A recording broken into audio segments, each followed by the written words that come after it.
Hola, muy buenas tardes. Dentro del día de hoy vamos a presentar el video educativo dentro de lo que son los ofrecimientos de prueba, ¿no? Su alumno y servidor, José María Campero Valle, a cargo de nuestra catedrático, la licenciada Ania Aurora Mir Cutier.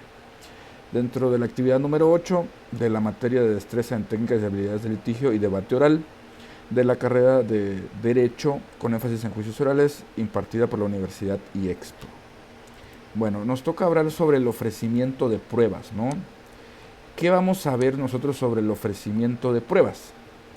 Para tener estos ofrecimientos de pruebas tenemos que conocer la teoría del caso. ¿Qué es la teoría del caso?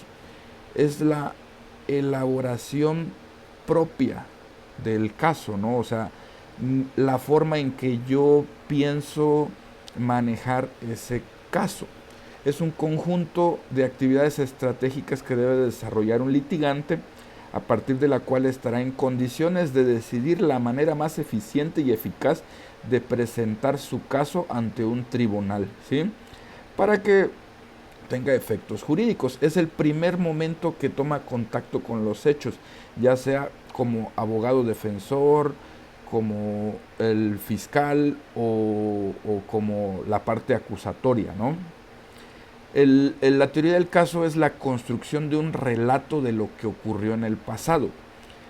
Consta de ciertas características, ¿no? Estas características de una teoría del caso debe ser que esta teoría debe ser planteada respecto al caso que se pretende litigar. Tiene que estar orientada a a un problema hipotético y con un efecto jurídico o un juicio oral, ¿no?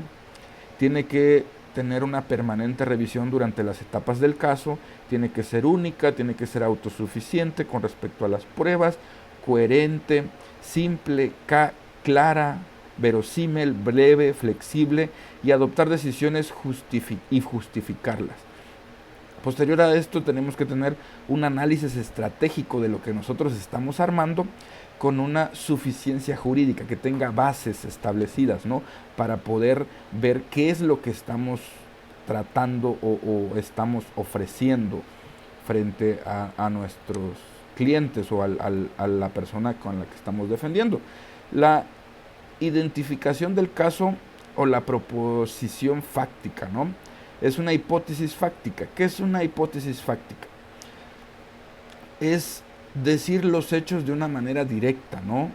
Con todas sus modalidades y accidentes que pudieron haber surgido, con un lenguaje sencillo y teniendo en cuenta los aspectos objetivos y subjetivos que sean necesarios para demostrar nuestras pruebas que nosotros tenemos. La hipótesis fáctica es en muchas circunstancias está construida y sometida a lo que le denominan el test de superposición, que no es más que si nuestros hechos o lo que nosotros presentamos son hechos fuertes o débiles, ¿no? Que se pueden explicar por la contraparte o la parte con la que se va a mantener este caso, ¿no? De tal forma que podemos tener hechos fuertes o débiles dependiendo de esta hipótesis o desde este punto de vista que nosotros empezamos a ver el caso. De tal forma que pues empezamos a profundizar en esto, ¿no? Y surge lo que se denomina el análisis jurídico. Desde aquí empezamos que existe donde se empieza a analizar la acción, la tipicidad del delito, la antijuricidad, la culpabilidad del imputado y las circunstancias modificatorias de la responsabilidad penal, ¿no? Aquí surge otro aspecto, ¿no? Que se llama el análisis de la prueba. El litigante tiene que ser un narrador persuasivo, tienes que tener la habilidad de poder convencer y brindar confianza de lo que estás diciendo, presentando los hechos de una manera clara, conociendo tus propias fortalezas y debilidades a la hora de estar comunicando el mensaje y cada afirmación debe ser demostrada, ¿no? Eso es lo que tenemos que tener en cuenta, sobre todo en esta situación o en este aspecto, que todo lo que digamos tiene que ser demostrado de alguna u otra forma. Aquí iniciamos con lo que es el alegato de apertura, ¿no? Ahora bien, El alegato de apertura es la primera oportunidad que tiene cada una de las partes, ya sea desde el punto de vista del fiscal, la defensa o las partes acusatorias, de presentar su caso ante el juez para que el juez decida qué es lo que va a pasar, ¿no? En el juicio oral se exige que los litigantes utilicen su destreza y la materia que nosotros estamos viendo en este momento, ¿no? De cómo comunicarnos de una forma veraz, brindando confianza y teniendo un buen movimiento de todas las circunstancias que nosotros podamos ver. Se suele aconsejar también la utilización de una palabra o frase que sintetice el caso en el alegato de apertura, ¿no? Para que esto quede grabado en las personas que están decidiendo, ¿no? En el caso del juez o el fiscal que esté, ¿no? Entonces, el contenido del alegato de apertura no existe un esquema, es dependiendo del tipo del problema al que nosotros nos vamos a enfrentar, ¿no? Ahora, sí nos menciona la literatura qué es lo que no se debe de hacer en un alegato de apertura, ¿no? No es el momento de realizar argumentaciones, es el momento de presentar pruebas. No es la oportunidad de realizar un discurso político o emocional, porque no estamos en esa situación, no es la ocasión para dar opiniones personales y no se debe exagerar la prueba con la que se cuenta y no se debe de ahondar en detalles, se debe de presentar las pruebas para lo que nosotros queremos dirigir el contexto de lo que estamos hablando, ¿no?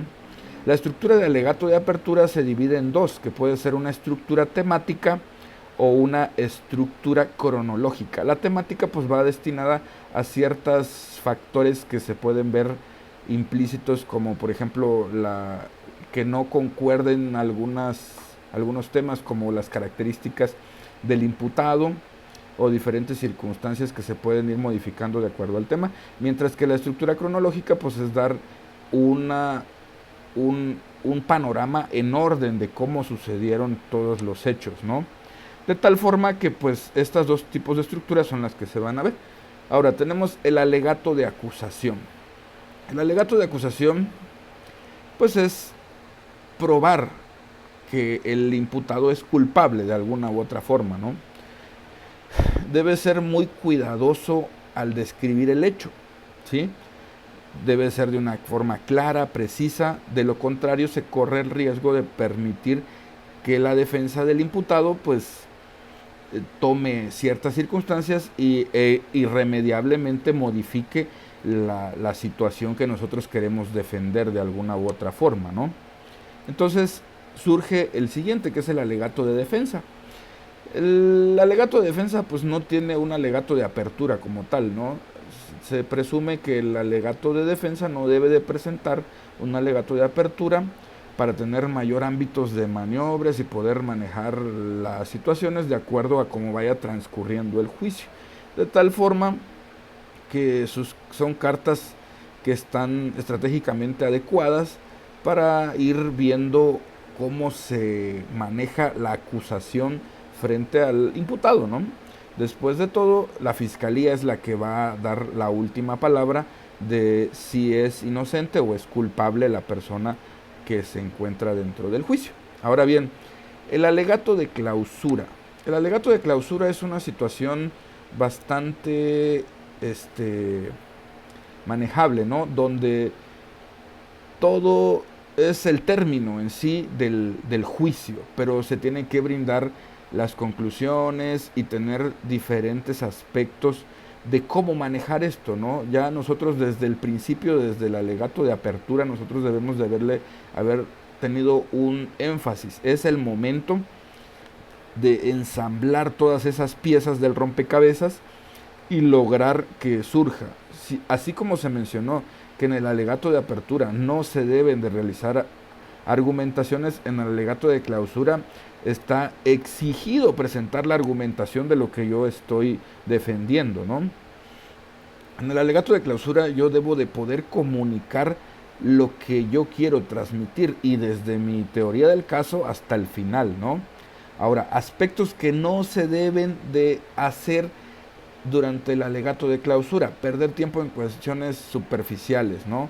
transformarlo en un alegato de apertura, como ya se mencionó, no convertirlo en una clase magistral o en un discurso emocional y hacer o hacer una relación con el expediente, porque es algo que no está justificado para realizarse. De tal forma que si nosotros vemos, pues tenemos esto, ¿no?